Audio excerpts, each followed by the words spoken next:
Hello everyone, welcome to this channel. Day 21 है। 15 newspaper around approx 15 newspaper phrases, मतलब 12 से मैंने इंक्रीज करके 15 कर दिया है। चलिए, हमारा पहला वर्ड है रेक। WREC। रेक नहीं पढ़ना है, इसको प्रोनाउंस करना है रेक। फाइन।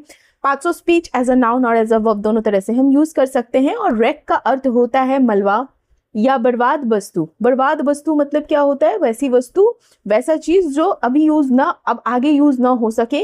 तबाह हुई चीज को भी आप रेक बोलते हो। एज अ वर्ब आप बोलते हो किसी को अगर बर्बाद करना है तो वहां पर आप रेक का यूज कर सकते हो। नष्ट कर देना, वहां पर रेक का यूज कर सकते हो। तो देखो, नाउन और उसमें क्या डिफरेंस है? Verb as a noun parts of speech और as a verb parts of speech में अगर मलबा खंडर है, बर्बाद वस्तु है, तो वहां पर वो हो गया रेक एज अ नाउन। अगर यहाँ पर ये मीनिंग होता है बर्बाद कर देना, तबाह करना, नष्ट कर देना, तो वो एज अ वर्ब काउंट होगा। ठीक है, समझ आया डिफरेंस?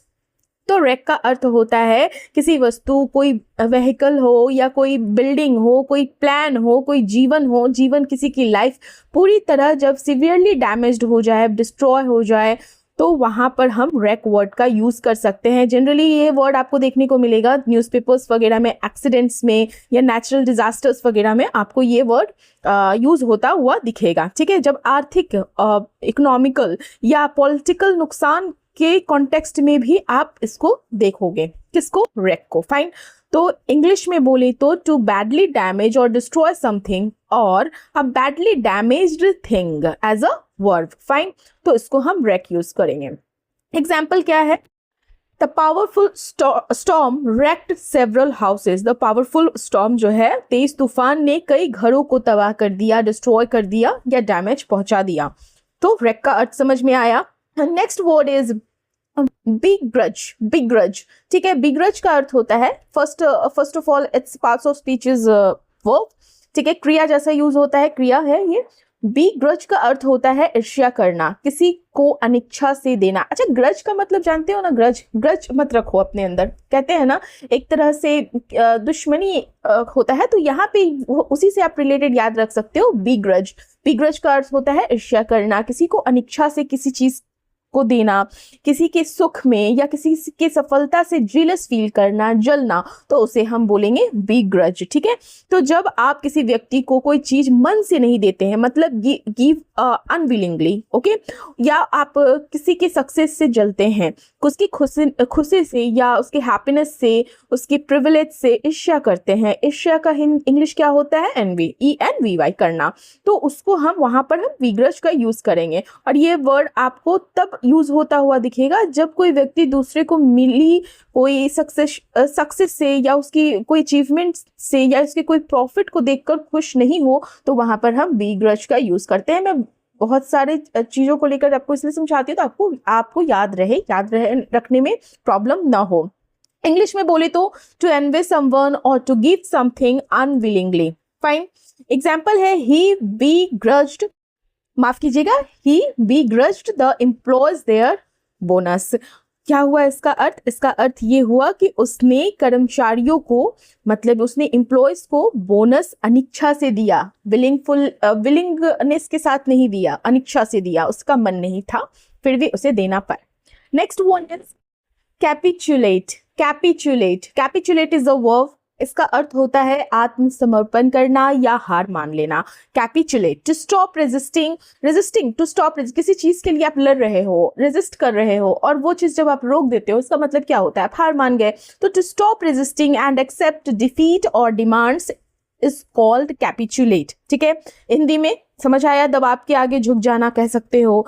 तो किसी वॉर में कोई कॉन्फ्लिक्ट हो, किसी तरह की प्रॉब्लम हो, किसी तरह का डिस्प्यूट हो, कोई आप पे प्रेशर कर रहा हो, आप पे दबाव बना रहा हो, मेंटली, फिजिकली, तो उसके सामने अंततः जब आप हार मान लेते हो, गिव अप कर देते हो या सरेंडर कर देते हो, तो वहां पर हम कैपिचुलेट वर्ड का यूज करेंगे।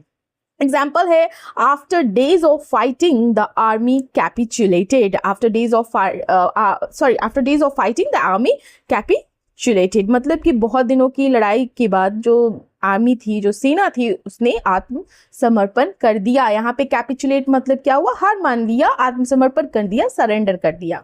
फाइन। तो कैपिचुलेट का समझ में आया। ये सब जो है ना एडवांस वर्ड है, एडवांस वर्ड मतलब यहाँ पे हम सरेंडर भी बोल सकते हैं, बट एडवांस वर्ड में हम यहाँ पे कैपिचुलेट बोलेंगे। Next one is imbecility. Imbecility, ठीक है, इम्बेसिलिटी इज अ नाउन। इम्बेसिलिटी का अर्थ होता है मूर्खता, या आप कह सकते हो बुद्धिहीनता या अत्यंत बेवकूफ़ी। मतलब क्या हुआ, एक्सट्रीम फुलिशनेस, बुद्धिहीनता, लैक ऑफ इंटेलिजेंस, या आप कह सकते हो बहुत फुलिश बिहेवियर। कहते हैं ना बहुत व्यक्ति ऐसा करते हैं, बहुत ज़्यादा फुलिश बिहेवियर करते हैं। या आप मॉडर्न इंग्लिश में यह वर्ड ऑफेंसिव तरीके से लेते हैं। ऑफेंसिव इज मतलब क्या होता है, अपमानजनक तरीके से माना जाता है। इसलिए जैसे न्यूज़पेपर वगैरह में या फॉर्मल राइटिंग में इसका यूज़ अगर आप करते हो तो ध्यानपूर्वक करें, ठीक है। तो इम्बेसिलिटी का अर्थ क्या हो गया, मूर्खता, बुद्धिहीनता, अत्यंत बेवकूफ़ी वाला कार्य, एक्सट्रीम फुलिशनेस और लैक ऑफ गुड जजमेंट या very poor judgement. Fine, according to reports the authorities issued clear guidelines to avoid such imbecility. मतलब क्या हुआ कि अकॉर्डिंग टू समाचारों के अनुसार, अकॉर्डिंग टू रिपोर्ट्स या रिपोर्ट्स के अनुसार अधिकारियों ने ऐसी मूर्खतापूर्ण से बचने, घोर मूर्खता से बचने के लिए यह आदेश दिया, ठीक है, गाइडलाइंस दिया, निर्देश दिया भी बोल सकते हो, जारी किया।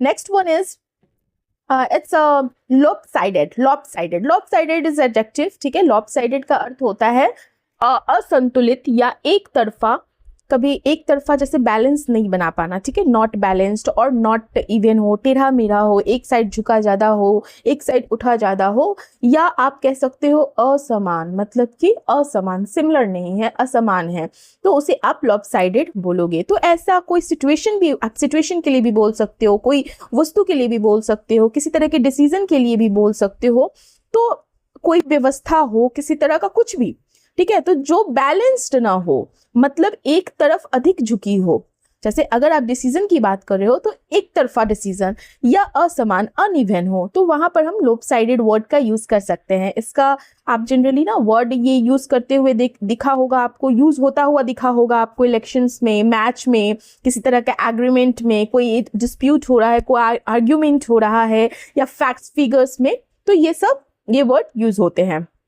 क्या मतलब हुआ, असंतुलित, एक तरफा, टेढ़ा मेढ़ा, नॉट बैलेंस्ड और इवन, या too much on one side भी आप बोल सकते हो, एक तरफ बहुत ज्यादा झुका, वहां पर भी आप लोपसाइडेड बोल सकते हो। एग्जाम्पल है the election resulted in a lopsided victory for the party. क्या हुआ कि जो इलेक्शन है उसमें मतलब कि जो lopsided victory for the ruling party, मतलब एक तरफा जीत मिली, इसका अर्थ ये हुआ। Next is क्रैडलिंग। क्रैडलिंग, क्रेडलिंग भी बोल सकते हो, क्रैडलिंग भी बोल सकते हो, दोनों तरह से प्रोनाउंस होगा। यहाँ पे मैंने क्रेडलिंग उच्चारण में दिया है, क्रेडलिंग, इट्स अ वर्ब, अगेन क्रिया है ये। क्रेडलिंग का अर्थ होता है गोद में लेकर संभालना। जब बच्चे को आप गोद में लेकर संभालते हो वहां पर ये वर्ड यूज हो सकता है, या किसी को सहारा देकर पकड़ना, गोद में लेकर संभालना। अच्छा, यहाँ पर एक चीज और होता है, स्नेहपूर्वक थामना। स्नेहपूर्वक, देखो लव मतलब प्यार होता है, और अडोर मतलब होता है स्नेह भरा प्यार, ठीक है। तो स्नेहपूर्ण पूर्वक या स्नेहपूर्ण के साथ जब आप किसी को चीज को थामते हो, किसी व्यक्ति को थामते हो, किसी भी चीज के लिए भी आप यूज कर सकते हो, तो वहां पर हम क्रेडलिंग वर्ड यूज करेंगे। सहारा देकर पकड़ना भी बोल सकते हो। तो कोई बच्चा हो, कोई वस्तु हो, कोई चीज हो, बहुत सावधानी, बहुत केयरफुली, सुरक्षा और स्नेह के साथ अपनी बाहों में, अपनी हाथों में थामने को हम बोलेंगे क्रेडलिंग। आई होप समझ में आया हो। To hold someone or something carefully and gently, ये जरूरी है, carefully plus gently, तो आप cradling बोलोगे। एग्जाम्पल है, the mother was cradling her newborn during the ceremony। जो मदर है मां समारोह के दौरान अपनी नवजात शिशु, मतलब कि जो न्यूबॉर्न है, उसको गोद में लेकर संभाल रही थी, past tense. Next is teeter. Teeter, what is teeter? Teeter is a verb as a part of speech. ये टीटर वर्ब है, क्रिया है, और इसका अर्थ होता है डगमगाना, लड़खड़ाना, या आप बोल सकते हो अस्थिर होकर, मतलब कि बैलेंस, यहाँ भी मतलब अस्थिर होना, संतुलन ना बना पाना, तो वहां पर हम टीटर वर्ड यूज करेंगे। तो कोई जनरली क्या होता है ना कि कोई व्यक्ति है तो स्थिति के गिरने की कगार पर होता है, ऐसी स्थिति में होता है जो गिरने की कगार पर होता है, या बैलेंस बनाकर रखना बहुत मुश्किल होता है, तो वहाँ पर हम टीटर वर्ड यूज़ करेंगे। तो इसका जो जनरली यूज़ है होता है ना, वो फिगरेटिव भी होता है, मतलब कि वास्तविक रियलिटी में भी होता है और फिगरेटिव भी होता है। फिगरेटिव का क्या अर्थ होता है, मतलब कि रूपक तौर पे, दोनों अर्थ में इसका यूज़ करेंगे टीटर का, ठीक है। जैसे यहाँ पे है टू शेक और बैलेंस अनस्टेडली, या आप कह सकते हो टू बी अनस्टेडी और क्लोज टू फॉलिंग, ठीक है, क्लोज टू फॉलिंग और फेलिंग, वो भी बोल सकते हैं। तो टीटर का अर्थ समझ में आया। एग्जाम्पल है जैसे कि the child began to teeter on the edge of the wall, मतलब क्या हुआ कि बच्चा जो है दीवार के किनारे डगमगाने लगा, दीवार के पास। आप ऐसे भी बोल सकते हो, जैसे कि फिगरेटिव तौर पे कैसे आप यूज कर सकते हो कि भारी नुकसान के बाद भी जो कंपनीज होती हैं वो फाइनेंशियल सिचुएशन को, मतलब कि टीटरिंग, जैसे आप मान लो कि हमें यूज करना हो, the company's financials are teetering after heavy losses, मतलब भारी नुकसान के बाद जो कंपनी की जो फाइनेंशियल सिचुएशन है, पोजीशन है, वो संकट की कगार पर, मतलब डगमगा गई, ठीक है। लॉस, आफ्टर लॉस, सिंपल समझो तो लॉस होने के बाद कंपनी का हालत जो है वो बिगड़ गया, डगमगा गया, लड़खड़ा गया, आप ये बोल सकते हो, ठीक है। नेक्स्ट वर्ड इज इट्स नेबॉब, नेबॉब, ठीक है। यहाँ पर तो हम नेबॉब बोल रहे हैं, पता है ये वर्ड कहाँ से आया है, नवाब, जो कहते थे ना पहले के टाइम में होते थे नवाब लोग, तो वहां से ये वर्ड है नेबॉब। फाइन, नाउन है, किसी व्यक्ति वस्तु स्थान की बात जब हम करते हैं तो वो नाउन हो जाता है। तो यहाँ पर हम क्या बात कर रहे हैं, बहुत अमीर और प्रभावशाली व्यक्ति। अच्छा, आपने सुना होगा अफ्लुएंट एक वर्ड, ठीक है। अफ्लुएंट का क्या अर्थ होता है, वो भी वही होता है, बहुत ज्यादा वेल्दी होता है, उसमें भी बहुत एफ्लुएंट होता है, इन्फ्लुएंस भी होता है और वेल्दी भी होता है। तो बहुत अमीर और प्रभावशाली व्यक्ति को हम बोलेंगे नवाब, या आप कह सकते हो कि उच्च पद वाला, जैसे हायर पोजीशन पे होता है, ठीक है, हायरार्की में हायर पोजीशन पे होता है, और इन्फ्लुएंस वाला व्यक्ति होता है, जो बहुत धनी हो, शक्तिशाली हो, प्रभावशाली हो, तो वहां पर हम नवाब वर्ड यूज कर सकते हैं। यह जो है मैंने बताया आपको कि नवाब से आया है, ठीक है, लेकिन अभी इंग्लिश में हम किसी बहुत अमीर और प्रभावशाली व्यक्ति को नवाब बोल सकते हैं। न्यूज़पेपर में जनरली देखने को मिलता है, कंफ्यूज मत होइएगा, व्हाट इज दिस, कि ये कहीं नया वर्ड तो नहीं है, नया वर्ड नहीं है, नवाब का ही मतलब है, ठीक है, नवाब का ही अर्थ है नवाब का। तो रिच एंड इन्फ्लुएंशियल पर्सन आप बोलोगे, ठीक है। The business nawab donated millions to educational institute, जो एक बिजनेस नवाब है, मतलब कि उस एक बहुत अमीर और प्रभावशाली व्यक्ति ने क्या किया कि एजुकेशनल इंस्टीट्यूशन को बहुत सारे मिलियंस डोनेट किए। Next one is rigmarole, rigmarole, rigmarole ऐसे प्रोनाउंस करना है, ठीक है। Rigmarole is a parts of speech इसका नाउन हो गया, और रिगमरोल का अर्थ होता है लंबी और उलझी हुई प्रोसेस, लंबी और उलझी हुई प्रक्रिया, बहुत जटिल प्रक्रिया, ठीक है। या आप ऐसा भी कह सकते हो ना कि जो बेकार की लंबी चौड़ी चीजें होती हैं, ठीक है, जरूरत नहीं होती है बट बेकार की होती है, लेकिन लंबा प्रोसेस होता है। या बातों के लिए भी आप यूज करते हो, या आप अक्सर डेली यूज में बोलते हो ना यार बेकार का झंझट है, तो वहां पर भी आप बोल सकते हो अनावश्यक झंझट, ठीक है। तो जब कोई काम जो होता है बहुत जरूरत से ज्यादा, जितनी जरूरत नहीं है उससे ज्यादा जटिल हो जाता है, डिफिकल्ट हो जाता है, लॉन्ग हो जाता है, बेवजह की औपचारिकता से भरा होता है, मतलब कि फॉर्मेलिटीज से भरा होता है, कोई उसका बेस, मतलब कहते हैं ना कि कोई व्यक्ति बिना मतलब की लंबी बातें करे, वहां पर भी आप रिगमरोल का यूज कर सकते हो, रिगमरोल वर्ड का यूज कर सकते हो। इंग्लिश में कहे तो a long and unnecessary process और कंफ्यूजिंग टॉक, ठीक है, लॉन्ग, कॉम्प्लिकेटेड, अननेसेसरी प्रोसेस भी बोल सकते हो।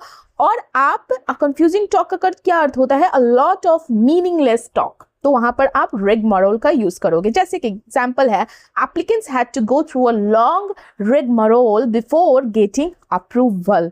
एप्लीकेंट्स जो होते हैं, जो आवेदन करते हैं, जो एप्लीकेंट्स होते हैं उनको हम आवेदकों बोलते हैं, आवेदक, एस लगा है तो आवेदकों, तो उनको जो बहुत सारी लंबी और उलझी हुई प्रोसेस से गुजरना पड़ा, ठीक है, किसी अप्रूवल के लिए, तो यहाँ पे ये अर्थ होता है। Next one is phosphorescent, phosphorescent, ठीक है। फॉस्फोरेसेंट इज एडजेक्टिव, विशेषण है जिसका अर्थ होता है अंधेरे में चमकने वाला, ऐसी कोई भी चीज जो अंधेरे में चमकती हो। और या आप कह सकते हो कि जो चीज़ लाइट खुद से इमिट करती हो कुछ समय तक, अगर उसको सोर्स ना मिल रहा हो फिर भी वो खुद जब अपने किसी भी अपनी बॉडी से अगर लाइट इमिट कर रही हो तो वहाँ पर भी आप फॉस्फोरेसेंट बोल सकते हो। इंग्लिश में बोले तो इमिटिंग, मतलब कि उत्सर्जन कहते हैं। इमिटिंग का अर्थ शायद उत्सर्जन होता है हिंदी, मुझे थोड़ा लग रहा है कि उत्सर्जन ही होता है, अगर मैं गलत हूं तो आप मुझे करेक्ट कीजिएगा। But emitting a soft glow that continues even after the source of light is removed. अगर सोर्स ऑफ लाइट को रिमूव कर दिया जाए फिर भी वो सॉफ्ट ग्लो अगर इमिट करना कंटिन्यू करते रहे तो वहां पर हम क्या बोलेंगे, फॉस्फोरेसेंट। ठीक है, ऐसी चीज जो रोशनी सोखने के बाद अंधेरे में कुछ समय तक चमकती रहती है। ग्लो इन द डार्क भी आप बोल सकते हो। जैसे आपने देखा होगा ना, हम लोग वॉल पे glow in the dark stickers लगाते हैं, मून लगाते हैं, स्टार्स लगाते हैं, ऐसा देखा होगा आपने, तो वहां पर हम फॉस्फोरेसेंट उसको बोल सकते हैं।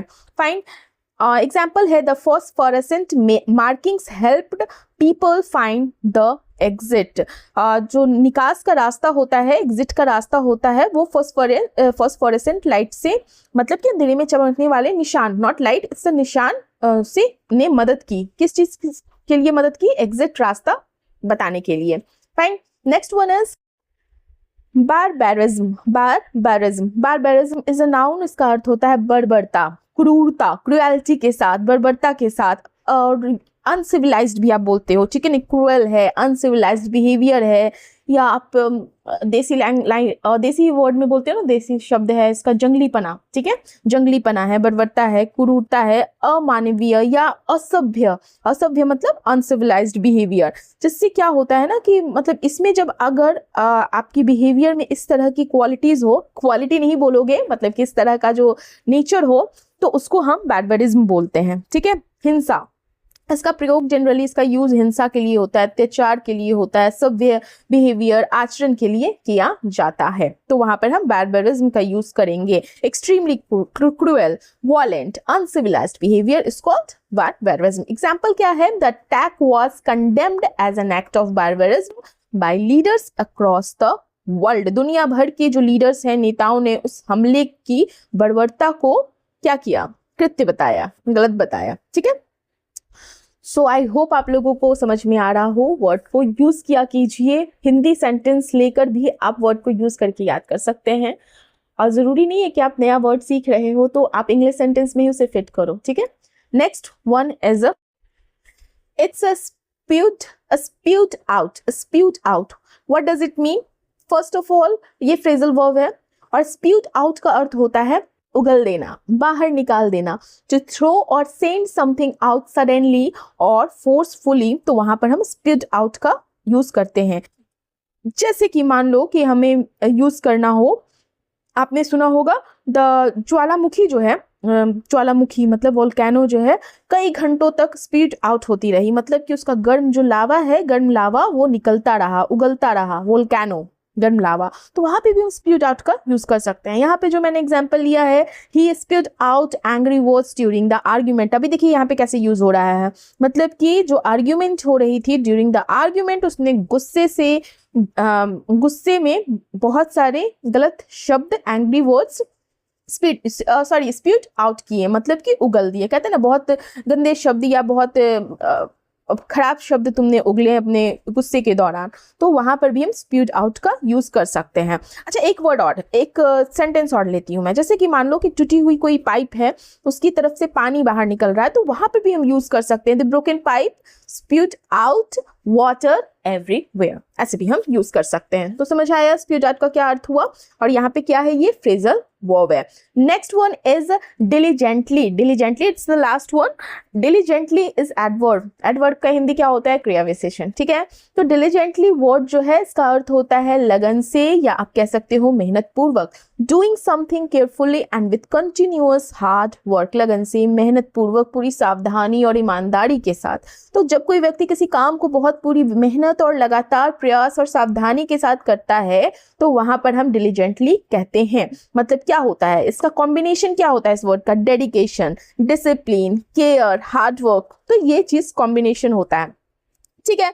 तो कोई भी कार्य जब आप डेडिकेशन के साथ करते हो, डिसिप्लिन में रह के करते हो, केयरफुली करते हो, हार्ड वर्क भी उसमें होता है, तो वहां पर हम डिलीजेंटली वर्ड यूज करते हैं। Doing something with great care, ठीक है, doing something with consistent effort, मतलब लगातार, विथ डेडिकेशन, तो वहां पर हम डिलीजेंटली वर्ड यूज करेंगे। आई होप आपको समझ में आया हो। देखिए एग्जाम्पल यहाँ पे, he studied diligently so he passed the examination, उसने लगन से मेहनत पूर्वक पढ़ाई की इसलिए वो एग्जाम को पास कर गया, ठीक है। अच्छा देखिए, डिलीजेंटली तो एडवर्ब हो गया, मैंने आपको बताया है मोस्ट ऑफ द टाइम अगर लास्ट में एलवाई लगा रहता है तो वो एडवर्ब होता है। अभी यहीं पे अगर डिलीजेंट रहता तो वो क्या होता है, एडजेक्टिव होता है, ठीक है। डिलीजेंस होता तो क्या होता है, वो नाउन होता है, अर्थ सेम है।